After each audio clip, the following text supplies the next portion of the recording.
인간은 외롭다. 우주에서 인간은 외롭습니다. 생명체가 발견된 행성은 지구밖에 아직 없고 이 사실은 높은 확률로 영원히 진리로 남을 가능성이 높죠. 그렇다면 지구에서는 어떨까요? 지구에서도 인간은 좀 외로워요. 종속, 과목, 강문, 계, 계통분류학적으로 생물은 다음과 같은 단계로 분류가 되는데요. 인간이라는 종은 속 단계를 넘어 과까지 와서야 가족들을 찾을 수 있습니다. 우리에게 친숙한 댕댕이들은 자칼이나 코요테와 같은 속에 속하는 친형제 같은 관계고, 소들은 야크와 말들은 당나귀나 얼룩말과 형제 관계지만 인간에게는 침팬지, 고릴라, 오랑우탄 같은 기껏해야 친척벌 동물들밖에는 없죠. 근데 말이죠, 인간 원래 이렇게 외롭지는 않았습니다. 사람과 사람 속에 속하는 많은 친형제들이 있었어요. 진핵생물력, 동물계, 척삭동물문, 포유강, 영장목, 사람과 사람 속 사람, 호모사피엔스가 우리들 현생 인류입니다. 현생 인류라는 말에서 알 수 있듯 현재 살아남은 인류만이 우리라는 뜻이에요. 한때 지구에 살았으나 지금은 멸종해버린 또 다른 인류들, 그러니까 우리의 친형제들은 예전에 살았던 인류라고 해서 고생인류라고 불립니다.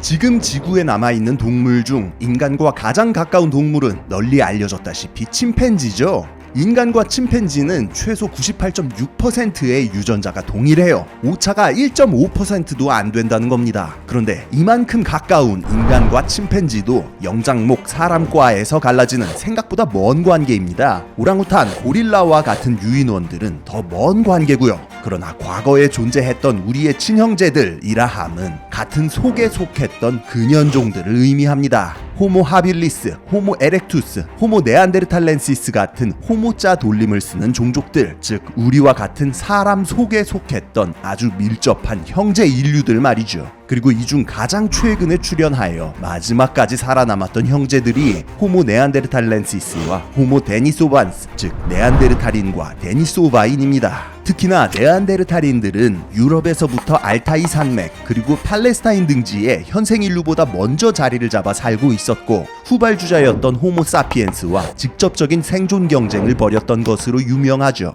1856년 독일이 아직 프로이센일 때 네안데르탈인의 뼈가 최초로 발견됐습니다. 이 뼈가 발견된 네안더 계곡에서 이름을 따 네안데르탈인이라는 명칭이 나왔죠. 탈이라는 말은 독일어로 계곡이라는 뜻이니까 네안데르탈인이라는 이름은 네안더 계곡의 사람이라는 의미가 되겠습니다. 당시는 제국주의의 시대, 게다가 아직 찰스 다윈의 종의 기원이 출판되기도 전이었어요. 같은 호모사피엔스인 인종 간에도 우열이 있다고 생각했던 시대인 만큼 당시의 고고학자들은 이때 발견된 네안데르탈인 화석을 보고 직립보행조차 제대로 하지 못하는 유인원에 가까운 종이라고 생각했습니다. 인종주의와도 결부되어 네안데르탈인의 상상도를 그릴 때도 유럽인보다는 황인이나 흑인에 가깝게 그릴 정도였죠. 인간과 비슷하긴 하지만 유인원에 더 가까운 아주 열등한 유사 인류라고 결론을 내린 거예요.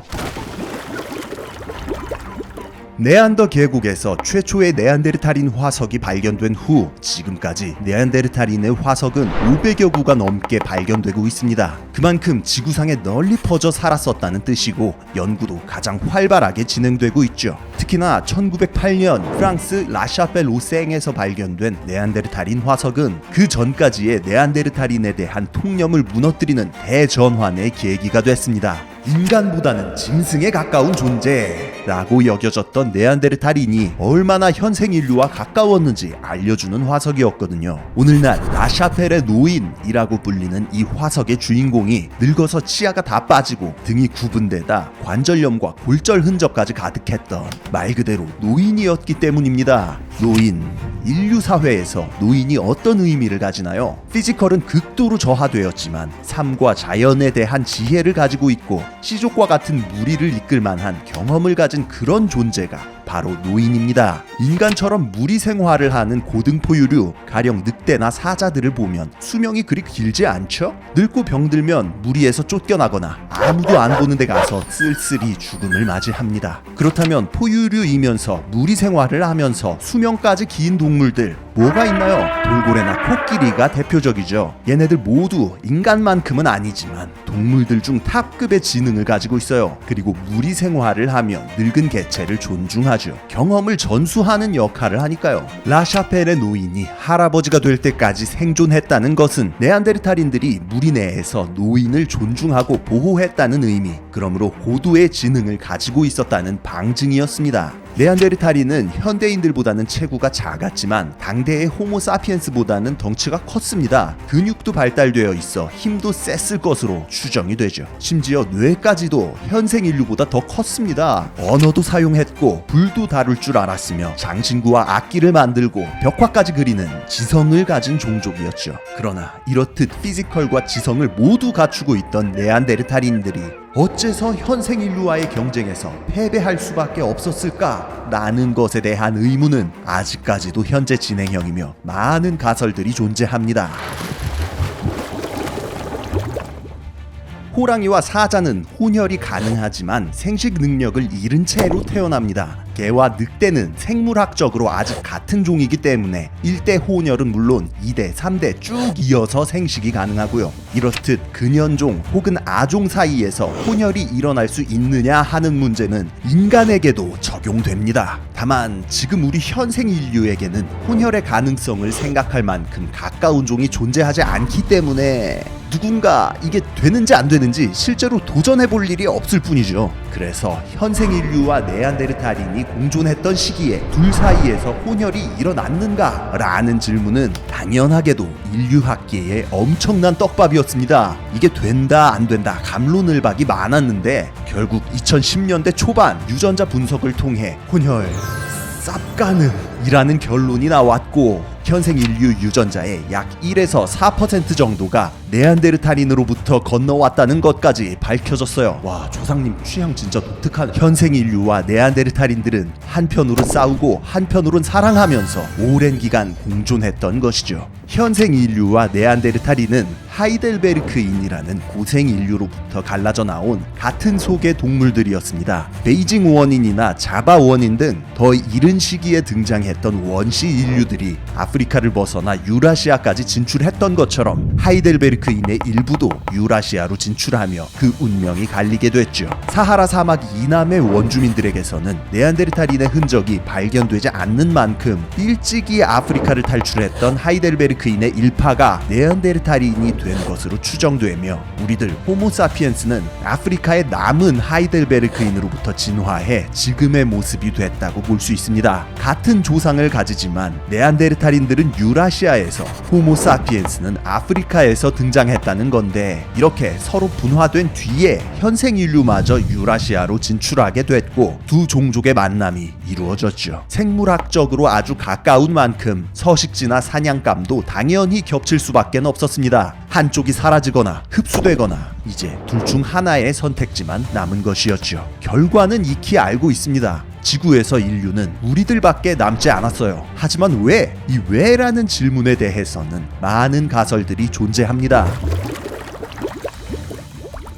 피지컬적 측면과 두뇌 측면에서 네안데르탈인이 도태될 수밖에 없는 이유들이 있었습니다. 일단 피지컬, 네안데르탈인들이 덩치도 크고 힘도 더 셌다고 했죠. 그런데 치명적인 약점이 있었습니다. 하루에 소비하는 열량이 너무 많았어요. 현생 인류의 2배를 소비했습니다. 공교롭게도 두 종족이 맞붙었던 시기는 빙하기, 혹독하고 추운 시기였어요. 적은 에너지로도 높은 효율을 내야 생존할 수 있는 시대였습니다. 더 적게 먹고도 생존할 수 있었던 현생 인류에게 빙하기는 결과적으로 더 유리한 환경이었던 거죠. 한편 네안데르탈인들에게도 대비책은 하나 있었어요. 에너지 효율이 안 좋은 만큼 그 에너지를 지방으로 저장하는 능력이 더 뛰어났습니다. 그런데 두 종족 사이에 혼혈이 일어났다고 했죠. 혼혈을 통해 호모사피엔스는 이 뛰어난 에너지 저장 능력을 흡수해 오게 되고 에너지 효율과 저장 능력이라는 두 마리 토끼를 잡을 수 있게 됐죠.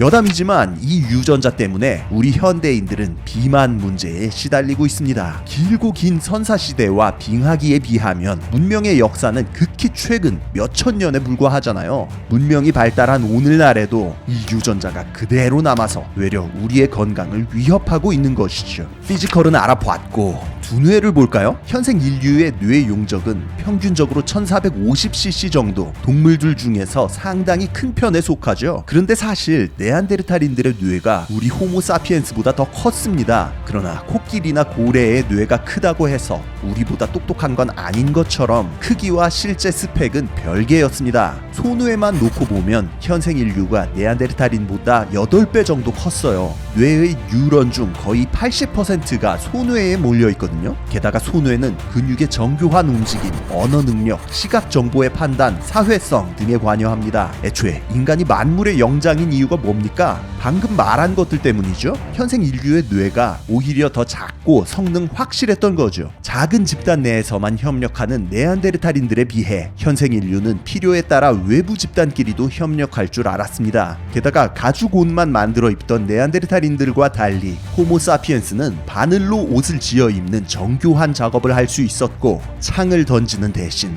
화살을 만들어 쏠 줄도 알았죠. 뭐 덕분에? 소뇌 덕분에. 에너지 효율 차이로 인해 인구수에서도 압도적인 상황, 두뇌의 구조 차이는 사냥 효율에도 큰 영향을 끼쳤고 결국 호모사피엔스가 최후의 인류가 될 수밖에 없었습니다. 그런데 여기에 더해서 사회성이라는 측면에 대한 추가적인 가설이 있는데요. 네안데르탈인의 눈에 흰자위가 없었을 수도 있다는 겁니다. 인간을 제외한 많은 동물들, 심지어 유인원들까지 살펴봐도 흰자위가 이렇게까지 넓은 동물은 우리 인간뿐이거든요. 이 부분을 공막이라고 하는데, 다른 영장류 동물들의 경우 심지어 공막이 그냥 검은색입니다. 눈동자와 확연하게 구분이 되질 않아요. 영장류 중 유일하게 흰자위를 갖고 있는 인간은 이 때문에 눈빛으로 서로 신호를 교환할 수가 있습니다. 상대방이 어디를 보는지, 어디를 가리키는지 눈을 통해 알 수가 있는 겁니다. 사냥의 성공률이나 감정의 교류 등에서 한 차원 더 높은 경지로 나아갈 수 있었던 거죠.